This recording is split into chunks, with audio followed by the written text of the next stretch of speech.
भक्तामर स्तोत्र है। ये अपन बुक ये वाली रख लेंगे, गुरुदेव की प्रवचन वाली, तो सबके पास एक सी हो जाएगी, क्योंकि जिनेंद्र अर्चना तो पर्सनल तो फिर रहेगी नहीं, तो अपनी अपनी रहेगी नहीं। तो अभी तो ये बुक है नहीं, मैं इसकी ये प्रस्तावना बड़े दादा की लिखी हुई थी, ये पढ़ना चाह रही थी, मैं पढ़ के सुनाती हूँ आप लोगों को। वैसे तो इसके संबंध में और भी किताबों में कहानियाँ आई, तो सबको पता ही है, मतलब मेन प्रचलित है कि मानतुंग आचार्य को 48 सालों में बंद कर दिया था राजा ने, और फिर वो उन्होंने आदिनाथ भगवान की स्तुति चालू की। आगे आ जाइए, वह रखिए पहले से। तो उन्होंने स्तुति चालू की आदिनाथ भगवान की, और एक एक काव्य वो बोलते गए और एक एक ताला उनका खुलता गया। ऐसी वो कथा किंवदंती बोलते ना लोग, हाँ बोल, अब उनके पास लिखने का क्या साधन रहा होगा, वो तो समझ लो उन्होंने जो भी लिखा हो, रचा हो, जैसे भी मुंह से बोला हो, बाद में लिख दिया गया हो, ऐसे भी। तो ये ऐसी लोक कथा किंवदंती टाइप ऐसे चलती है। अब एक्चुअल में तो जो हुआ हो जो जाने, क्योंकि ऐसा है, मतलब ऐसा भी कहा जाता है, ये जो कहानी मिलती है श्वेतांबरों की मिलती है, और अगर श्वेतांबरों की मिलती है तो श्वेतांबर तो 44 ही काव्य मानते हैं। दिगंबर, देखो एक अपन ने तत्वार सूत्र पढ़ा, एक मेरा ये भी है इसके पीछे, वो खैर वो इतना नहीं है कि अपन ने तत्वार सूत्र पढ़ा है कि 2 शास्त्र ऐसे हैं जो दिगंबर श्वेतांबर दोनों में मान्य है, तत्वार सूत्र और भक्तामर। फर्क है थोड़ा सूत्रों में, तत्वार सूत्र के सूत्रों में भी वहाँ थोड़ा फर्क है। ऐसे ही भक्तामर में भी अपने 48 काव्य माने जाते हैं, उनके यहाँ 44। तो अगर 48 सालों में बंद किया था, ऐसी कथा उनके यहाँ मिलती है, तो फिर 44 ही क्यों रखे उन्होंने काव्य। इसलिए ये तो जो कहानियाँ चलती है ना, अब देखो इनका काल समझ लो 1800 साल पुराने हो गए आचार्य, अभी परंपरा से बातें चली आती है। अब अपन ही आज कुछ बात हुई हो मान लो, तो आप मुझे सुनाओगे, उसमें थोड़ी नमक मिर्ची लग जाएगी, मैं किसी और को सुनाऊंगी, तो ऐसे कर करके कुछ ना कुछ उसमें चेंज हो जाता है। तो ऐसी कहानी मतलब जो भी चलती है कि उज्जैन, मालवा में आता है उज्जैन के राजा भोज बहुत फेमस, उज्जैन नगरी पौराणिक फेमस है, और उसके राजा भोज भी बहुत फेमस है। उनका शासनकाल चलता था, उसमें कालिदास, उनकी सभा में 2 बड़े विद्वान थे, इसमें नहीं है, मैंने भी कहीं और से पढ़ी सुनी है, और वो कितनी सत्य है वो मतलब मैं बता रही हूँ, मतलब कहीं से पढ़ी सुनी है वो बता रही हूँ। अब वो सत्यता नहीं, तो रिसर्च करने वालों के विषय है कि मतलब इसमें कितनी फैक्ट है, क्या है, जो भी है, पर जो कहानी चलती है ऐसे। तो एक तो कालिदास और एक का नाम बरदत्त, एक और थे विद्वान, ऐसा कुछ नाम था उनका।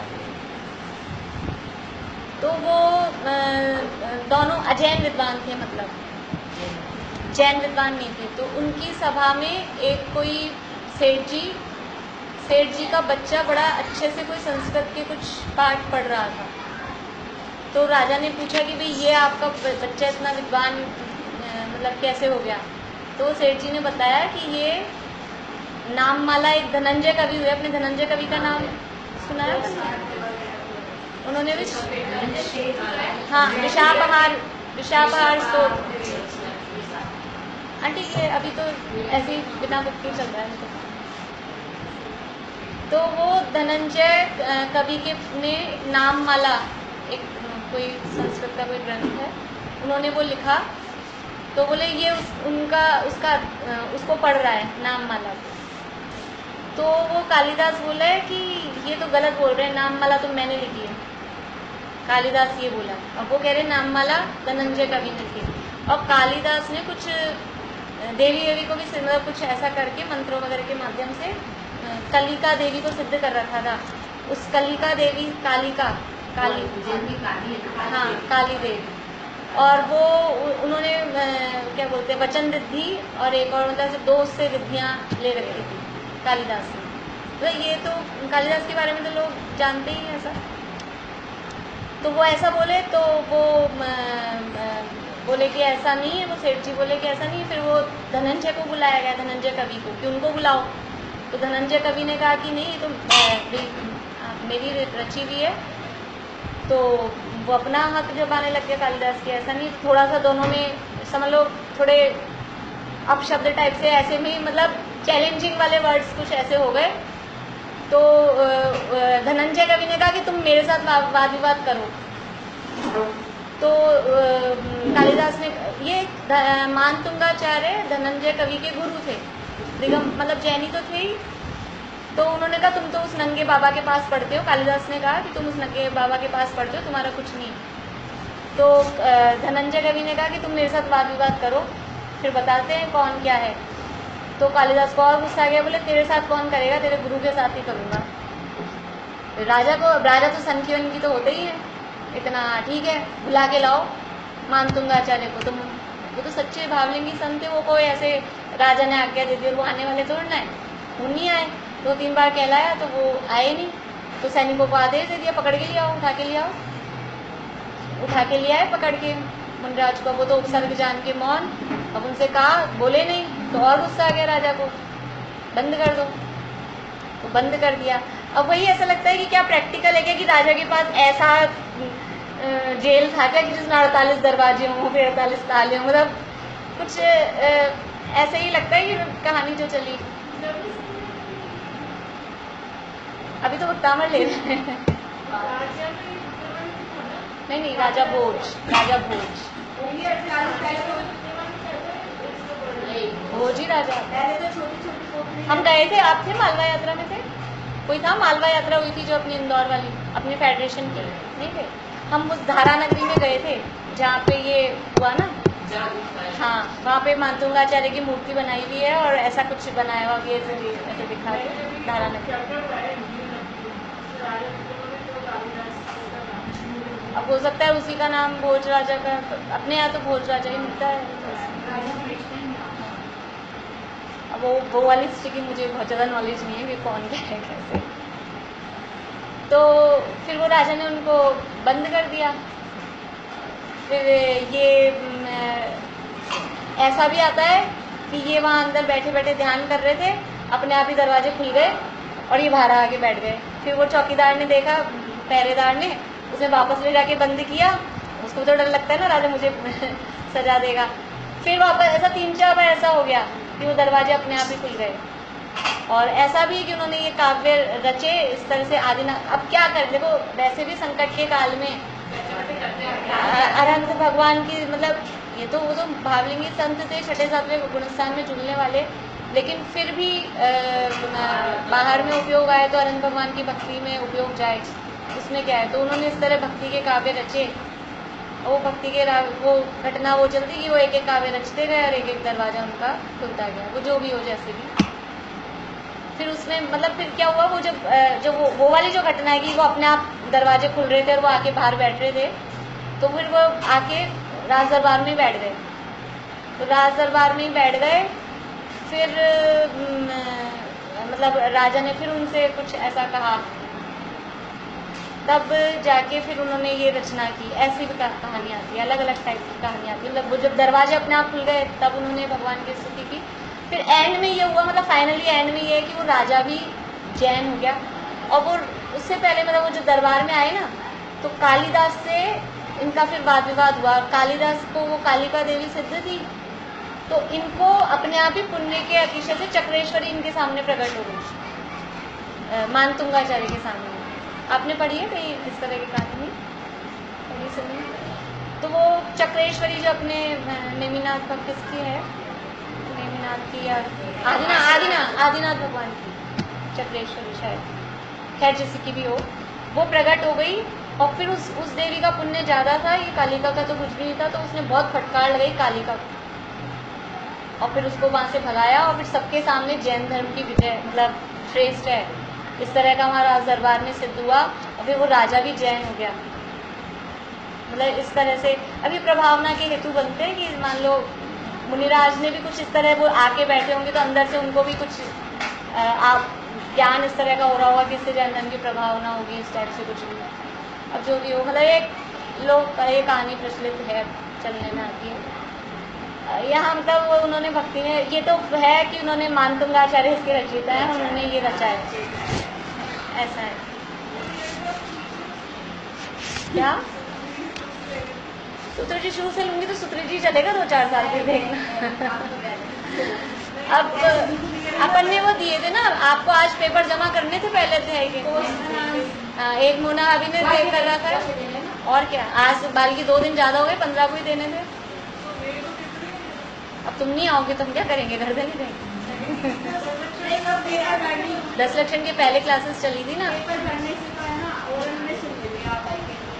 अरे तो आंटी क्लास आधा घंटे तो पौन घंटे का टाइम है, 7:30 तक सब आए हैं, मैं ओरल में सुनूं तो पढ़ाऊं क्या, ये बताओ। वो मैं देख लूंगी, वो काम आप लोग कर देना, मैं एक चेक कर दूंगी, बाकी आप चेक कर लेना। हाँ वो काम में कोई बात नहीं है। सुनने में तो फिर अभी सब कोई भी नहीं आया 7:15 पे, हम 3 जने बैठे थे यहाँ पे बस। 8 बजे से प्रवचन चालू होगा, 7:15 पे चालू नहीं होगी क्लास, तो फिर विषय नहीं चलता है फिर 20-25 मिनट। मैं ऐसे ही प्रस्तावना पढ़ रही हूँ, बड़े दादा की प्रस्तावना है, इसमें रीडिंग करती हूँ, कुछ बात होगी तो ठीक है, फिर अगर टाइम रहेगा तो काव्य चालू करेंगे आज, नहीं तो कल से प्रॉपर फिर सब। संपूर्ण साहित्य में भक्तामर सर्वाधिक प्रचलित स्रोत है। इसमें नहीं है कुछ भी लिखा हुआ, आप लोगों की बुक्स में कुछ भी नहीं है, आप सुनिए। मुनि श्री मानतुंगाचार्य द्वारा रचित भक्ति रस का यह अनुपम स्रोत युगों युगों से कोटि कोटि भक्तों का कंठहार बना हुआ है। क्या दिगंबर और क्या श्वेतांबर, सभी लोग इस स्रोत द्वारा प्रतिदिन वीतरागी परमात्मा की स्तुति भक्ति एवं आराधना करके अपने जन्म जन्मांतरों के पापों को क्षीण करते रहते हैं। मतलब भक्ति का देखो, एक तो समन भद्राचार्य की भक्ति है, वो एक अलग टाइप की है और आध्यात्मिक है, और ये मतलब ये बिल्कुल भगवान की भक्ति, इसमें अध्यात्म वगैरह अध्यात्म भी है, निकालने वाला चाहिए, और इसकी अलग अलंकारिक और इस तरह की इसकी विशेषता अलग है कि हर काव्य में भगवान की भक्ति की है, उदाहरण दिया है। और आप देखना कि पूरे 48 काव्यों में उदाहरण रिपीट नहीं हो रहे, नए नए नए नए उदाहरण हैं सारे, और 2 लाइन में आप भगवान की उस उदाहरण से वो भक्ति में लगाएंगे, और उनको क्या क्या ज्ञान नहीं होगा वो अपन देखेंगे कि जो जो उसमें बातें आएगी। चारों युगों का ज्ञान मुनिराज को होता ही है, था ही, लेकिन अब जिसमें रुचि चली जाए विशेष रूप से, उस तरह का वो वर्णन हो जाता है। लाखों माता बहनें तो आज भी ऐसी मिल जाएंगी जो भक्तामर का पाठ किए बिना जलपान तक नहीं करती। इस काव्य के प्रति जन सामान्य की इस अटूट श्रद्धा और लोकप्रियता के अनेक कारण हैं। तत्व ज्ञानियों की श्रद्धा का भाजन तो यह इसलिए है, भाजन मतलब उसका पात्र, कि इसमें निष्काम भक्ति की भावना निहित है। वास्तव में ये भक्तामर निष्काम भक्ति से रचा गया है, लेकिन हमने आजकल उसको बहुत ज़्यादा मतलब गणित मिथ्यात्व का पोषण बना लिया है कि ये वाला काव्य पढ़ो तो ये हो जाएगा, ये वाला काव्य। इसमें मानतुंगाचार्य वहाँ स्वर्ग में देख रहे होंगे अपनी अवधि ज्ञान से कि मैंने क्या सोच के रचा था और लोग क्या कर रहे हैं उसका, मतलब उनको अफसोस होता होगा इस चीज़ का कि मैंने ये उद्देश्य से तो नहीं इसकी रचना की थी कि लोग इससे अपना गणित मिथ्यात्व पुष्ट करेंगे। इसमें कुछ नहीं मांगा गया है, केवल और केवल भगवान की भक्ति की गई है, लेकिन फिर भी अब ऐसा ही है, और वो इसलिए फेमस हो गया और इसलिए और ज़्यादा प्रचार हुआ है इसी टाइप से इस चीज़ का। ऐसा कहीं कोई संकेत नहीं मिलता है जिसके द्वारा भक्त ने भगवान से कुछ याचना की हो या लौकिक विषय वांछा की हो। जहाँ भय व रोगादि निवारण की चर्चा है वह सामान्य कथन है, कामना के रूप में नहीं है। मतलब वहाँ वो इच्छा नहीं है, वो तो एक बताया कि ऐसा हो जाता है तो वो फैक्ट है। जैसे कहा गया है कि हे जिनेंद्र, जो आपकी चरण शरण में आता है उसके भय व रोगादि नहीं रहते, सब प्रकार के संकट दूर हो जाते हैं। तो इसमें क्या बात है, समौर शरण का महात्म्य ऐसा होता है, समौर शरण में किसी भी जीव को कोई भी रोग वगैरह, अंधों को दिखने लग जाए, बहरों को सुनने लग जाए, ये समौर शरण का महात्म्य। तो ये समौर शरण ही तो है भगवान का मंदिर, ये तो हमारे पुण्यहीन है समझ लो। अगर वास्तव में भगवान के चमत्कार में कोई फर्क नहीं है, लेकिन अब हीन पुण्यशाली जीव जाएंगे तो क्या होगा।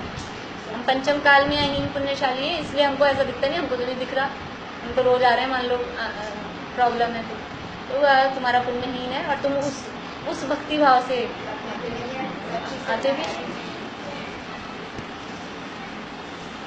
इसी प्रकार जब परमात्मा की शरण में रहने से विषय का विषय नहीं चढ़ता, विषय का विष नहीं चढ़ता है, तो सर्प का विष क्या चीज है।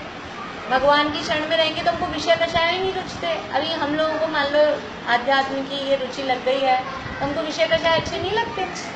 हमको उधर उन चीज़ों में वहाँ ऐसा लगता है कहाँ फंस गए, अगर ऐसी जगह में रहना पड़ जाए तो। वैसे तो हम जाना ही नहीं चाहते।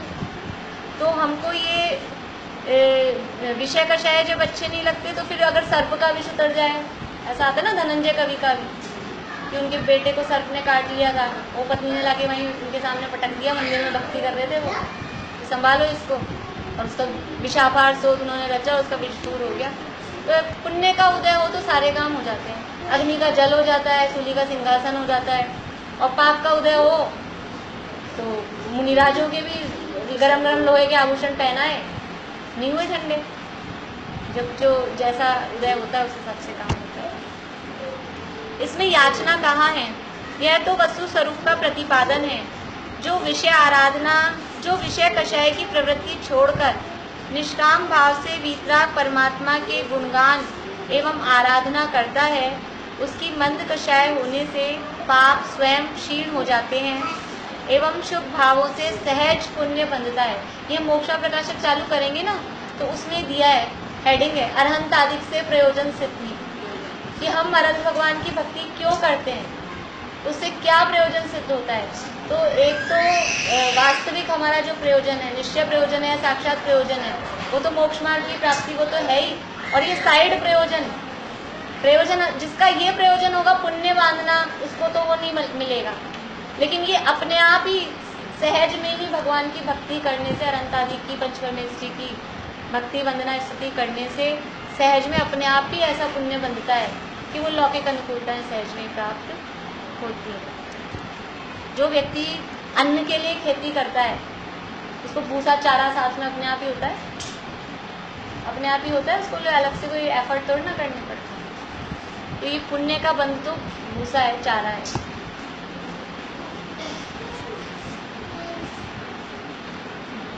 जो विषय कषाय की प्रवृत्ति छोड़कर निष्काम भाव से वितराग परमात्मा के गुणगान एवं आराधना करता है, उसकी कषाय मंद होने से पाप स्वयं क्षीण हो जाते हैं। जैसे फल से लदे वृक्ष के नीचे जो जाएगा, उसे फल तो मिलेंगे ही ना, न चाहते हुए भी छाया भी सहज ही उपलब्ध हो जाएगी।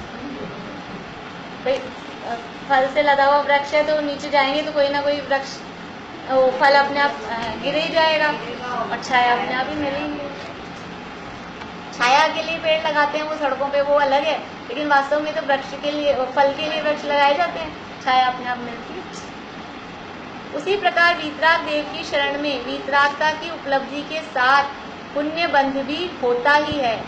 कभी कभी धर्मात्माओं को पूर्व पापोदय के कारण प्रतिकूलता भी आती है, तब भी ज्ञानी खेद नहीं करते और भक्ति भावना के प्रति अश्रद्धा भी नहीं करते, क्योंकि वे निर्वांछक धर्माराधना करते हैं और वस्तु स्वरूप को सही समझते हैं।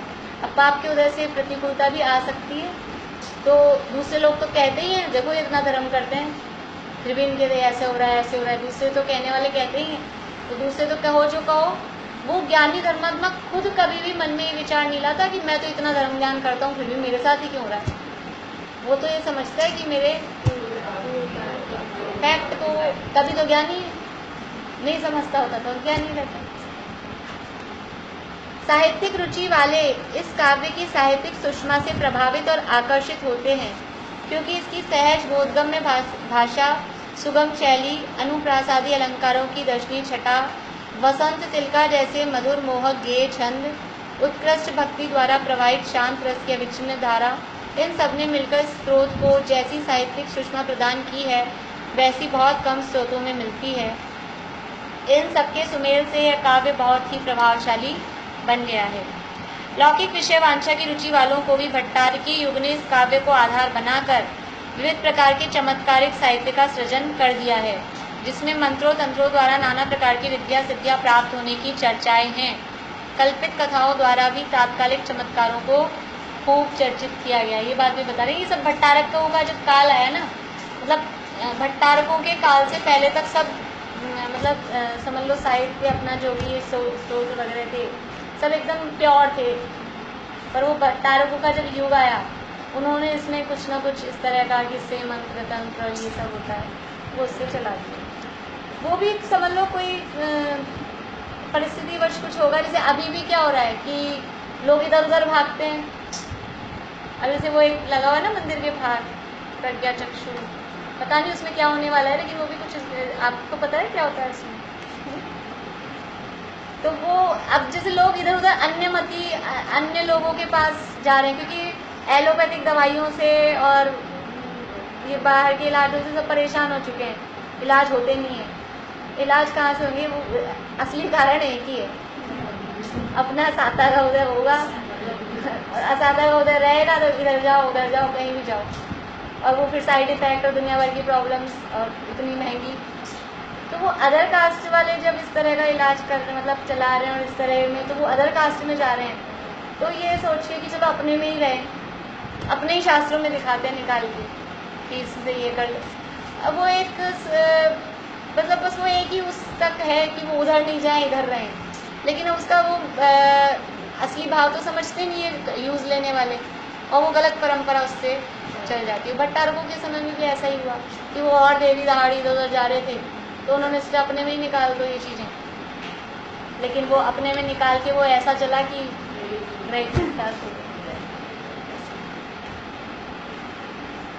संभव है कि तत्कालीन परिस्थितियों में इनकी कुछ उपयोगिता एवं औचित्य रहा हो, पर आज तो कतई आवश्यकता नहीं है। तथापि वह भी इसकी लोकप्रियता का एक कारण है। इस तरह हम देखते हैं कि आज अनपढ़ सभी प्रकार के लोग जो धार्मिक विषय का क ख ग भी नहीं जानते, वे भी भक्तामय स्तोत्र का पाठ या अखंड पाठ करते कराते रहते हैं। कुछ भी नहीं जाने धर्म के नाम पे, धर्म करना है तो भक्तामय पढ़ लेंगे आगे मंदिर में। कोई भी नई बहू बेटे आएंगी ना, आप देखो कुछ भी नहीं आता, ABCD कुछ भी नहीं पता, लेकिन बैठ के भक्तामर पढ़ लेंगे। देखो ठीक है, अब भक्तामर में क्या लिखा है क्या कहा है कुछ समझ में नहीं आएगा, बोलना भी नहीं आए, कदाचित पढ़ने में इंटेलिजेंट हो तो बोल ले थोड़ा, लेकिन भाव कुछ भी नहीं। भक्ति और स्तोत्र के स्वरूप को दृष्टिगत रखते हुए यदि भक्तामय स्तोत्र की विषय वस्तु पर विचार किया जाए तो स्तोत्रकार ने स्तोत्र द्वारा अपने इष्ट देव वितरागी सर्वज्ञ परमात्मा की आराधना करते हुए भक्ति वशात उनमें कर्तृत्व का आरोप तो कथनचित किया है, किंतु किसी भी छंद में कहीं कोई याचना नहीं की, मात्र निरपेक्ष गुणगान ही किया है। हमको ऐसा लगेगा कि कुछ छंदों में कर्तावाद बता रहे हैं, आपसे ऐसा होता है, आप ऐसा कर देते हो, लेकिन भक्ति में ऐसा कहने में आता है, भक्ति में वो माफ है समझ लो, पर अंदर उसमें कर्तावाद किया गया का पोषण किया है या कुछ मांगा गया है, ऐसा उसमें नहीं है। वीतरागी परमात्मा में कर्तृत्व का आरोप यद्यपि विरोधाभास है, तथापि स्तोत्र साहित्य में यह क्षम्य है, क्योंकि स्तवन या स्तोत्र की परिभाषा या स्वरूप बताते हुए आचार्यों ने लिखा है, भूताभूत गुणोद्भावनम स्तुति ही, अर्थात आराध्य में जो गुण भूत यानी विद्यमान हैं और अभूत यानी विद्यमान नहीं भी हैं, अर्थात आराध्य में जो गुण हैं और जो नहीं भी हैं उनकी उद्भावना का नाम ही स्तुति है।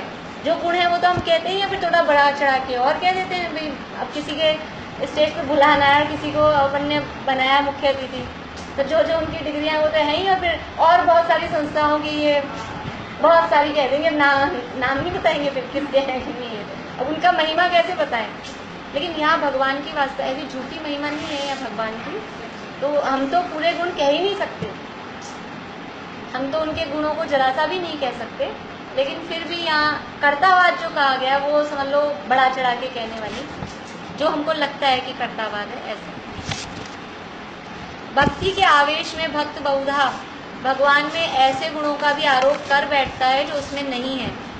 परम वीतरागहन देव में कर्तृत्व का आरोप करना, उनके स्वभाव के विरुद्ध उन्हें सुख का कर्ता या दुख का हर्ता कह देना, उन्हें सिद्धि या मोक्षदाता कह देना, उनके साथ स्वामी सेवक संबंध स्थापित करना, उन्हें भक्तों को तारने का कर्तव्य बोध कराना, उपालंब देना, दीनताहीनता प्रकट करना, ऐसा चलता है अपने आलोचना पाठ वगैरह में भी आता है ना, प्रभु अपनो विरध निहारो, इससे पहले का क्या है हाँ, दुख नेटो अंतरामी।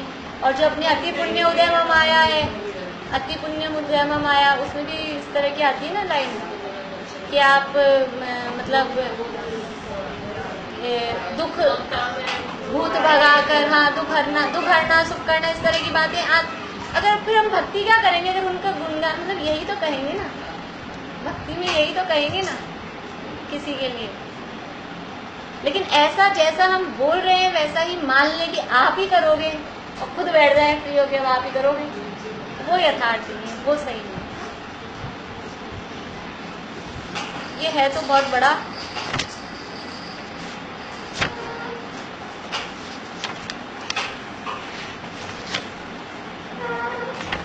देखो यहाँ तो यही बातें हैं भक्ति से संबंधित, मैं थोड़ा छोड़ देती हूँ फिर बीच में से।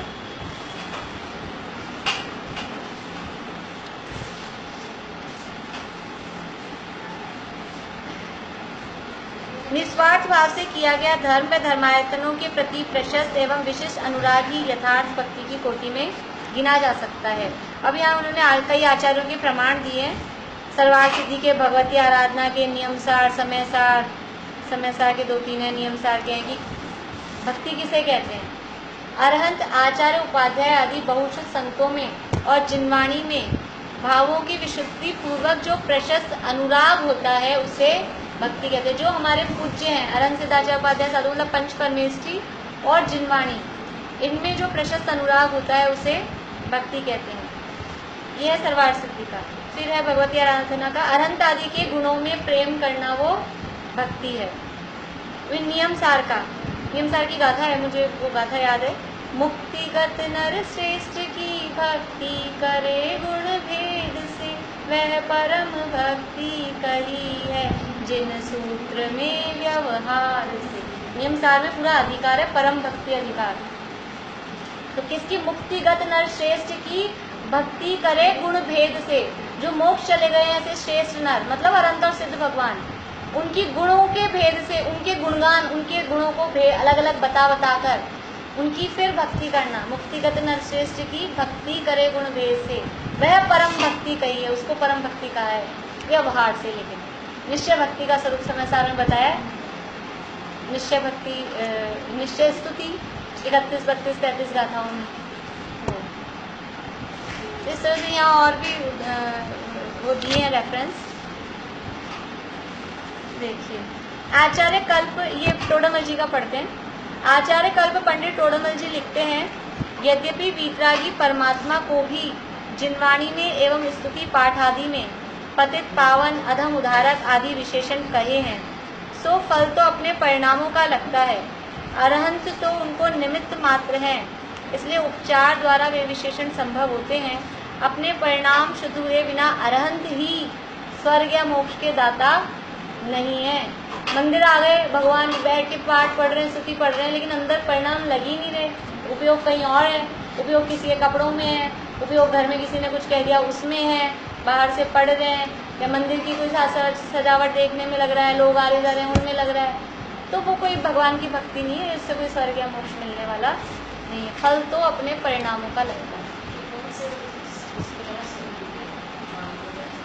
मातुंगाचार्य की अभी इसमें आने वाला है कहीं तो 7वीं शताब्दी का आसपास, क्योंकि मानतुंग नाम के बहुत सारे आचार्य हुए हैं और वो 7वीं से लेकर 13वीं तक में बहुत सारे आचार्य हुए हैं। इनको 7वीं शताब्दी का माना जाता है। मैं बस वही पढ़ने की सोच रही हूँ कि वो पढ़ना है अपन थोड़ा सा। अभी कथाओं के बारे में, हाँ हाँ, कालिदास की पता है तुम्हें?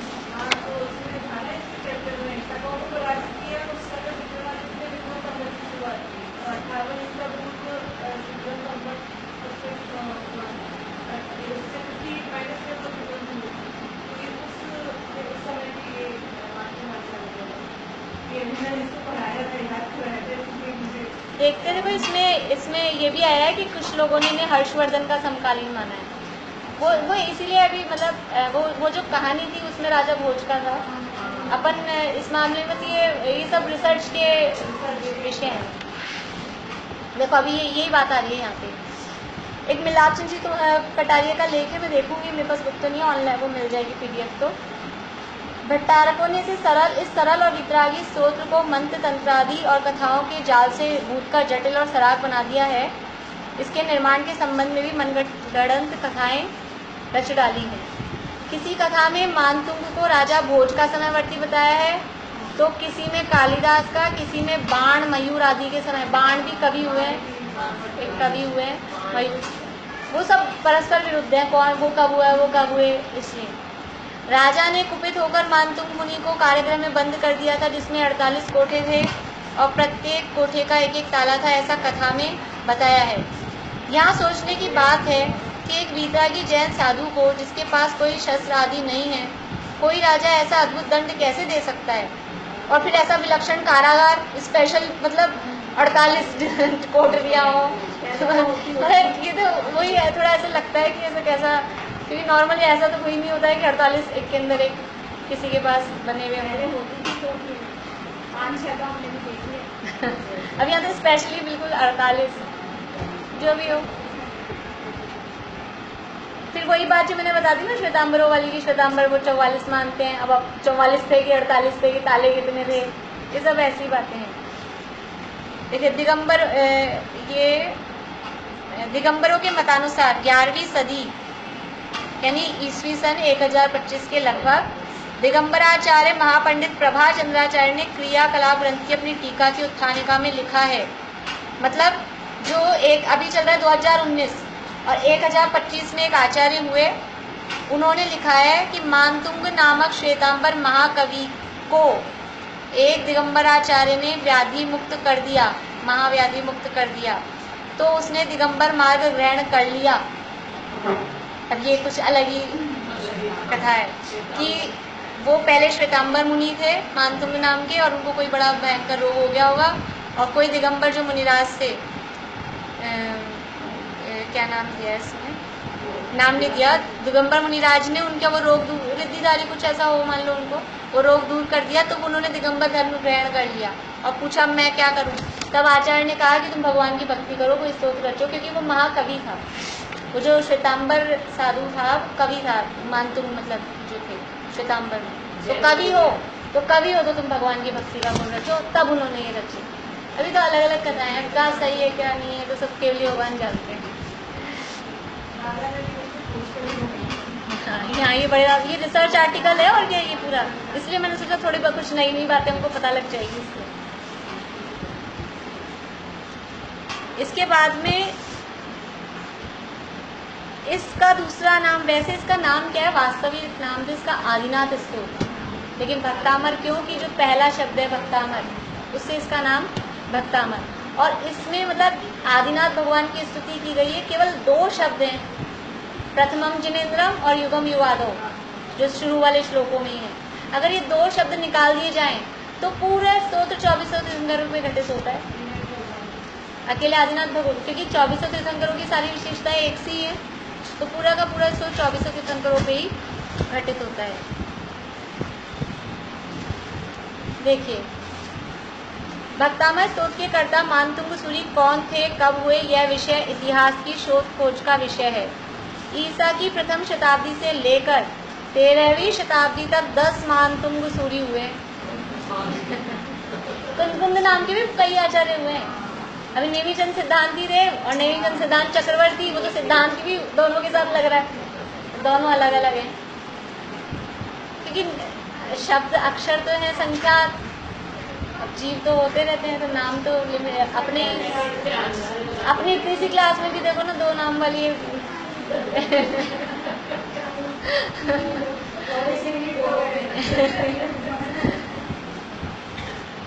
इस स्तोत्र के कर्ता मानतुंग कवि को कुछ इतिहासज्ञ विद्वानों ने हर्षवर्धन के समकालीन बताया है।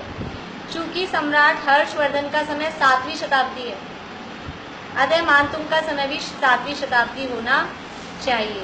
अब जो भी हो, अपन इस संबंध में अपनी इतनी बुद्धि नहीं अपन निर्णय दे सके, या तो अपन और रिसर्च करें अच्छी, जो भी हो, तो भी वो रिसर्च बस रिसर्च जैसी रहेगी, अपन ये नहीं कह सकते फाइनल सही है। रिसर्च अभी की जो रिसर्च है इसका मतलब ही यही है कि इसमें चेंजेस हो सकते हैं, साइंटिस्ट भी क्या करते हैं, रिसर्च ही तो करते हैं, और वो कहते हैं हम जब कोई नया चेंज होगा तो हम बता देंगे।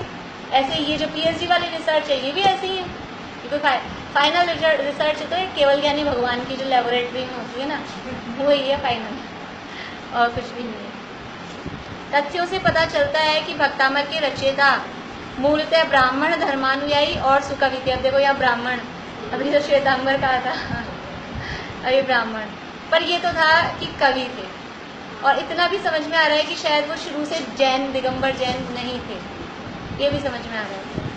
बाद में अनेक परिवर्तनों के बाद दिगंबर जैन साधु हो गए और उन्हीं ने ये भक्तामर काव्य बनाया, इसीलिए श्वेतांबरों में भी ये माना जाता है ना। इसका ये कारण भी इसका रह सकता है।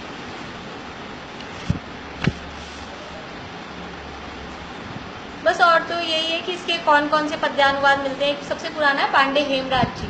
पांडे हेमराज जी हुए हैं अपने जयचंद जी छाबड़ा वगैरह से पहले, प्राचीन।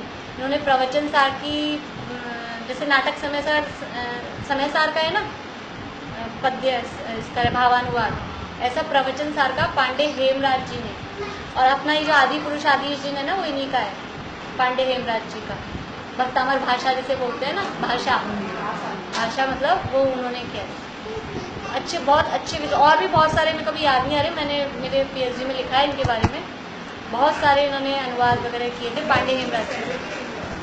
हाँ, जयचंद जी छाबड़ा से पहले हिंदी में जो आदि पुरुष आदि जिन, आदि पुरुष करता, अब वो मुझे नहीं मालूम, क्योंकि हिंदी अनुवाद भी बहुत सारे हुए, पर ये अपने छपे हुए में मिलते हैं शायद।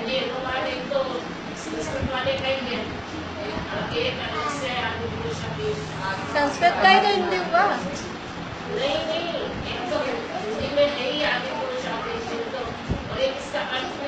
वो अर्थ नहीं, ये पद्यानुवाद वाला जो इसका नाम मिलेगा भक्तामर भाषा। जो हेमराज जी वाला है ना, उसको बोलेंगे भक्तामर भाषा। तो इस तरह से ये इसकी थोड़ी सामान्य भूमिका जैसी है। आप लोग ये मत सोचिएगा कि मतलब जो लोग अपन बहुत ऊंचा पढ़ चुके हैं तो कोई बोरिंग वाला नहीं होगा, और बहुत जल्दी पूरा कर लेंगे, एक दिन में 4-4, 5-5 श्लोक कर लेंगे, तो 8-10 दिन में, 15 दिन में हो जाए। क्योंकि एक बार बड़ा ग्रंथ अगर चालू कर दिया तो फिर वो ये तो चलता ही रहेगा।